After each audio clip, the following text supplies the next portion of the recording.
اعوذ باللہ من الشیطان الرجیم بسم اللہ الرحمن الرحیم۔ سورۃ البقرہ کی آیت نمبر 8 سے لے کر 20 تک منافقین کی بری خصلتوں کا ذکر ہے۔ 8 سے لے کر آیت نمبر 16 تک ان کی بری خصلتیں اور ان کی رویوں کا ذکر ہے، اور پھر اگلی آیات 17 سے لے کر 20 تک اللہ تعالیٰ نے مثالیں دے کر منافقوں کی بات کو سمجھایا ہے۔ تو آج ہم سورۃ البقرہ کی آیت نمبر 8 سے لے کر 16 تک جو منافقوں کی بری خصلتوں کا ذکر ہے اس کے اوپر بات کریں گے۔ پہلے اللہ تعالیٰ نے متقین کا ذکر کیا، متقین کے بعد متصل ان لوگوں کا ذکر کیا جو بالکل متقین کے مخالف ہیں، جو کافر ہیں، بات مانتے ہی نہیں ہیں، اور تیسرا وہ گروہ ہے جو ان دونوں کے درمیان رہتا ہے، دونوں طرف کے لوگوں سے اپنا تعلق رکھتا ہے۔ ان کی سب سے پہلی بری خصلت یہ ہے کہ وہ ایمان کا دعویٰ کرتے ہیں، وہ کہتے ہیں کہ ہم ایمان لائے، لیکن ایمان کی بشاشت ان کے دلوں کے اندر داخل نہیں ہوتی، وہ صرف ایک کھوکھلا قسم کا دعویٰ کرتے ہیں، ایمان ان کے دل کے اندر جگہ نہیں بناتا، صرف اپنی زبان سے ایمان کا دعویٰ کرتے ہیں کہ ہم بھی مومن ہیں، ہم مسلم ہیں، مسلمانوں کے ساتھ اٹھنا بیٹھنا کرتے ہیں، لیکن وہ دل سے مسلمان نہیں ہوتے، اللہ اور اس کے رسول کی باتوں کو سچا نہیں سمجھتے، اس کے مطابق عمل کرنے کی کوشش نہیں کرتے، صرف زبانی کھوکھلے دعوے ہوتے ہیں ایمان کے۔ یہ منافقوں کی سب سے پہلی بری خصلت ہے۔ اب وہ ایسا کیوں کرتے ہیں کہ ایمان کا دعویٰ کرتے ہیں، دل کے اندر ایمان کو جگہ نہیں دیتے، انہیں پتہ بھی ہے کہ ایمان کا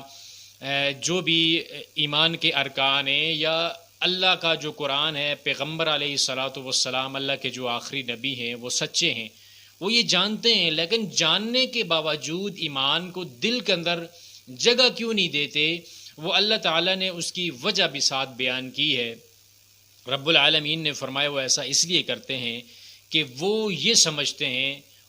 یہ ان کی سمجھ ہے اپنی، وہ یہ کہتے ہیں یا یہ سمجھتے ہیں کہ ہم ایسا کر کے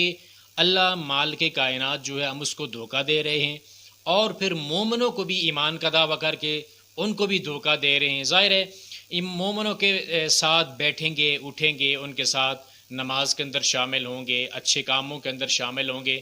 تو مومن بھی یہ سمجھیں گے کہ یہ ہمارے مومن بھائی ہیں، یہ ہمارے مسلم بھائی ہیں، لیکن وہ مومن ہوتے نہیں ہیں، وہ یہ سمجھتے ہیں کہ ہم مومنوں کو دھوکہ دے رہے ہیں، ہم اللہ کو دھوکہ دے رہے ہیں، لیکن رب العالمین نے فرمایا کہ وہ صرف اپنے آپ کو ہی دھوکہ دے رہے ہیں، لیکن وہ اس بات کو سمجھتے نہیں ہیں۔ اللہ کو دھوکہ دینا تو ممکن نہیں ہے، اللہ تو علیم بذات الصدور ہے، سینوں کے چھپے بیت کو اللہ تعالیٰ جانتا ہے، جو بات کے اندر بندہ سوچے گا رب العالمین تو وہ بھی جانتا ہے، تو پھر رب العالمین کو دھوکہ دینا کیسے ممکن ہو سکتا ہے؟ یہ تو ان کا اپنا خیال ہے، وہ اپنے خیال کے اندر مست ہیں، لیکن انہیں پتہ نہیں کہ وہ اپنے آپ کو دھوکے کے اندر رکھ رہے ہیں، اپنے آپ کو دھوکہ دے رہے ہیں، کہ اپنی آخرت کو وہ بیچ رہے ہیں دنیا کا مال کمانے کے لیے، دنیا کے تعلقات بنانے کے لیے، وہ اپنے مالک کے دین کے ساتھ دھوکہ کر رہے ہیں، اور یہ دھوکہ انہی کے اوپر پلٹے گا کہ کل قیامت والے دن ایسے لوگوں کے لیے اللہ تعالیٰ نے جہنم کا سب سے نچلا گڑھا تیار کر کے رکھا ہوا ہے۔ اب وہ ایسا کرتے کیوں ہیں؟ ایمان کا دعویٰ کرتے ہیں، ایمان کو دل کے اندر جگہ نہیں دیتے، دھوکہ دینے کی کوشش کیوں کرتے ہیں؟ کہ ان کے دلوں کے اندر وہ بیماری ہے، وہ نفاق ہے، جس کو اللہ نے بیماری سے تعبیر کیا ہے۔ جس طرح دل کے امراض ہیں، اسی طرح یہ منافقت کو بھی اللہ تعالیٰ نے بیماری سے تعبیر کیا ہے، کہ ان کے دلوں کے اندر یہ نفاق کی، منافقت کی بیماری ہے۔ تو آئے روز جتنی زیادہ وہ تدبیریں کرتے رہتے ہیں، مکر کرتے رہتے ہیں، جتنے زیادہ وہ مسلمانوں کو دھوکے دینے کی کوشش کرتے ہیں، ان کا وہ مرض بڑھتا رہتا ہے۔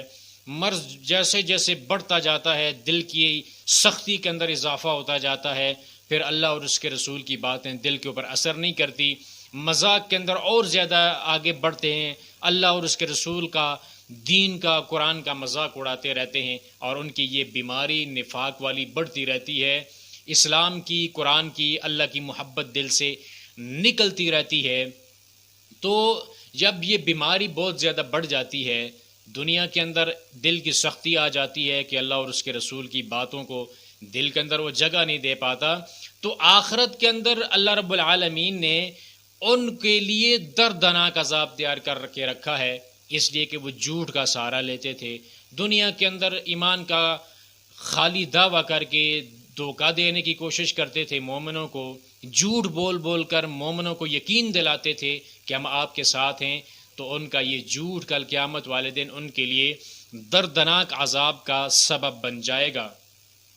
اور پھر رب العالمین نے ان کی ایک اور بری خصلت کو بیان کیا ہے کہ جب ان سے کہا جاتا ہے کہ زمین کے اندر فساد نہ کرو،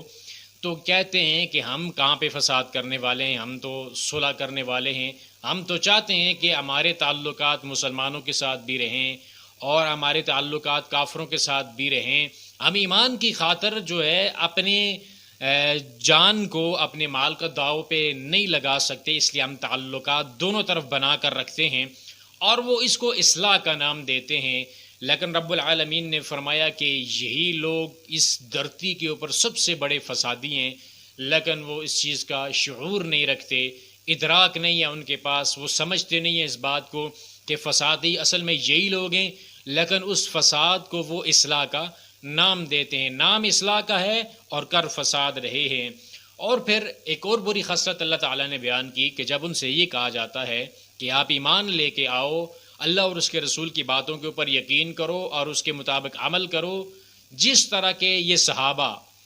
وہ لوگ پیارے پیغمبر کے ساتھ ایمان لے کے آئے، صحابہ اکرام رضوان اللہ علیہم اجمعین، تو کہتے ہیں کہ کیا ہم ایمان لے کے آئیں جس طرح کے یہ بے وقوف لوگ ایمان لے کے آئے؟ ان کی نظر کے اندر ایمان لانا، ایمان کے لیے اپنی جان قربان کر دینا، اپنا وطن چھوڑ دینا، اپنے مال کو قربان کر دینا، ان کے لیے یہ بے وقوفی والی بات تھی کہ ایک ایمان کی خاطر صرف کلمہ پڑھنے کے لیے، اللہ کی محبت کے لیے، رسول کی محبت کے لیے ہم کیوں کر اپنا مال قربان کریں، کیوں کر اپنا وطن چھوڑیں، اپنا کاروبار کیوں خراب کریں؟ وہ اس چیز کو بے وقوفی سمجھتے تھے، لیکن اللہ نے فرمایا کہ بے وقوف تم لوگوں جو ایمان لائے ہیں، وہ دولت دو جہاں پا گئے ہیں، انہیں آخرت کی منزلیں مل گئی ہیں، آخرت کے اندر اللہ تعالیٰ نے ان کے لیے جنتیں تیار کر کے رکھی ہیں، آخرت کی زندگی کے اندر میرے مولا نے ان کے لیے بڑی بڑی نعمتیں تیار کر کے رکھی ہیں، ایسی نعمتیں جو کسی آنکھ نے دیکھی نہیں، کسی کان نے سنی نہیں، کسی انسان کے دل کے اندر جن کا تصور تک بھی نہیں آیا، ایسی پیاری نعمتیں اللہ نے ان کے لیے تیار کر کے رکھی ہیں۔ تم ان کو بے وقوف سمجھتے ہو، خود بے وقوف ہو، دنیا کا چند روزہ زندگی، دنیا کی چند روزہ زندگی ہے، یہ مال تمہارا وقتی ہے، ہر چیز دنیا کی تم پیچھے چھوڑ کے چلے جاؤ گے، کچھ بھی تمہارے ساتھ نہیں جائے گا، لیکن ایمان کی دولت ہر موڑ پہ کام آئے گی، قبر میں کام آئے گی، آخرت میں کام آئے گی، جنت کے اندر جانے کے لیے یہی ایمان کی دولت کام آئے گی۔ تو پھر بے وقوف کون ہوا؟ بے وقوف وہی ہوا جو ایمان کا سودا کرتا ہے، ایمان کو بیچ ڈالتا ہے۔ اصل عقل مند وہ ہے جو قبر کی، حشر کی تیاری کرتا ہے، ایمان کو مقدم رکھتا ہے ہر چیز کے اوپر، کہ ایمان کے لیے سب کچھ قربان کرنے کے لیے تیار ہو جاتا ہے۔ بے وقوفی خود کرتے ہیں منافق، اور وہ اس بات کو جانتے بھی نہیں ہیں۔ اور پھر ان کی ایک اور خصلت کو اللہ تعالیٰ نے بیان کیا ہے کہ ایمان والوں سے جب ملتے ہیں نا تو انہیں کہتے ہیں کہ ہم ایمان لائے۔ پہلے جو اللہ تعالیٰ نے آیت نمبر 8 کے اندر ان کا یہ دعویٰ ایمان کا بیان کیا تھا، وہ صرف ان کا اپنا دعویٰ تھا، وہ خود دعویٰ کرتے ہیں ایمان کا۔ اب یہاں پہ جو آیت نمبر 14 اس کے اندر اللہ تعالیٰ نے جو بیان کیا ہے، وہ جب ایمان والوں سے ملتے ہیں تو انہیں کہتے ہیں کہ ہم بھی ایمان والے ہیں، بھائی ہم بھی مسلم ہیں، ہم بھی کلمہ پڑھنے والے ہیں، آپ ہمیں جو ہے مسلم سمجھیے، آپ ہمیں کس طرح کافر سمجھ سکتے ہیں یا غیر مسلم سمجھ سکتے ہیں؟ ہم بھی تو وہی کلمہ پڑھتے ہیں، ہم آپ کے ساتھ کھاتے پیتے ہیں، اٹھتے بیٹھتے ہیں، نمازیں پڑھتے ہیں، تو پھر ہم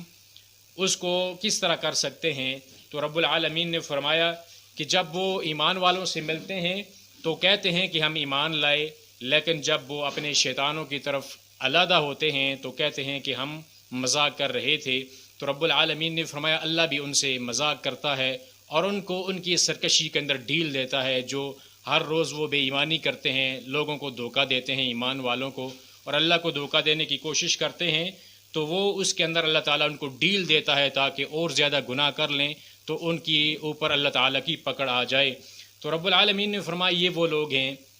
کہ جنہوں نے گمراہی کے بدلے میں ہدایت کے بدلے میں گمراہی کو خرید لیا، اپنی ہدایت کا سودا کر کے گمراہی کو خرید لیا، تو ایسی تجارت ان کو کوئی بھی نفع دینے والی نہیں ہے اور نہ ہی وہ ہدایت پانے والے ہیں۔ تو یہ وہ منافقوں کی خصلتیں تھیں جو اللہ تعالیٰ نے ان آیات کے اندر بیان کی ہیں کہ یہ منافق لوگ، ان کا رویہ